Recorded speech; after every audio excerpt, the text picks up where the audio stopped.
ভাবুন তো, এমন কোনো খাবার আছে কি যা খাবার সাথে সাথে আপনার পেট আগুন দিয়ে ভর্তি হয়ে যায়?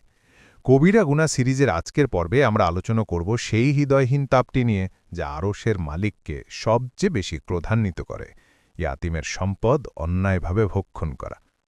এই গুনাহ সম্পর্কে জানা কেন জরুরি?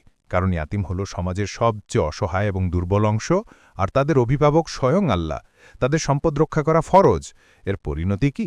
পবিত্র কোরআনে আল্লাহ বলেছেন, যারা অন্যায়ভাবেই ইয়াতিমদের সম্পদ ভক্ষণ করে তারা মূলত নিজেদের পেটে আগুন দ্বারা পূর্ণ করে এবং অচিরেই তারা প্রজ্বলিত আগুনে প্রবেশ করবে। সূরা নিসা 10। রসুলুল্লাহ সাল্লাল্লাহু আলাইহি ওয়াসাল্লাম এটিকে 7টি ধ্বংসাত্মক কবিরা গুনাহের অন্তর্ভুক্ত করেছেন। ইয়াতিমের সম্পদ খাওয়া মানে সরাসরি জাহান্নামের আগুন খাওয়া।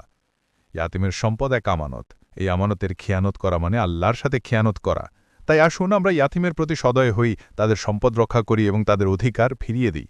জাহান্নামের এই ভয়ঙ্কর পথগুলো সম্পর্কে না জানলে আপনি হয়তো নিজের অজান্তেই সেই পথে পা বাড়িয়ে দেবেন। তাই নিজেকে এবং পরিবারকে বাঁচাতে সঠিক জ্ঞান অর্জনের জন্য আমাদের চ্যানেলের সাথে এখনই যুক্ত হন।